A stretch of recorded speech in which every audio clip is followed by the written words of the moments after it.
So someone posted a picture of it on the internet. So asking for the conclusion is a bit difficult.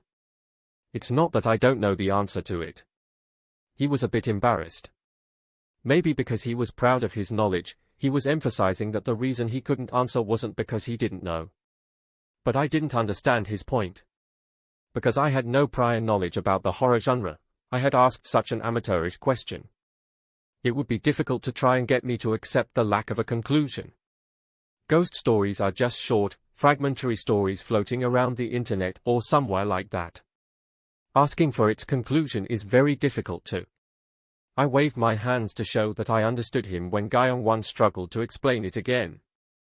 I see, I understand. Sorry. Because my hobbies aren't usually about horror, I asked a question like that. Yeah? I wasn't struggling to explain because I didn't know.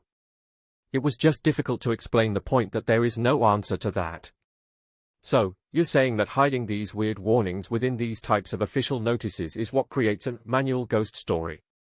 After I cut him off and asked about my conclusion, Gyeong-won's eyes sparkled as if he found things interesting. For a beginner, you understood the main point pretty well. You're right. That is the scary part of the manual ghost story.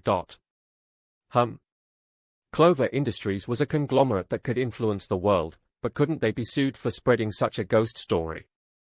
Well, we could just leave it at that.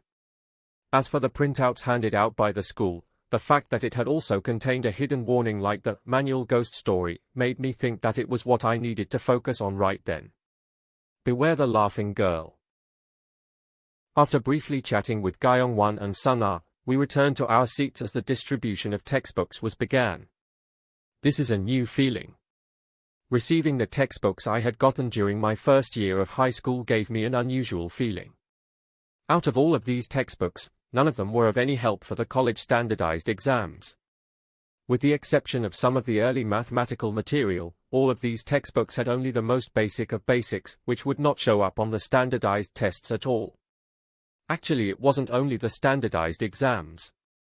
Not only was the material covered by the textbooks useless for college exams, none of it was helpful for life in general. When I was starting out working part-time jobs during the winter break of my senior year of high school, I remember having a difficult time due to my lack of knowledge. If I had at least learned some of the labor laws, I would have been in more of an advantageous position. These thoughts were what came up during my time before the exam season. Soon after, the homeroom teacher returned and made the closing remarks. Everyone began to pack their bags and get up,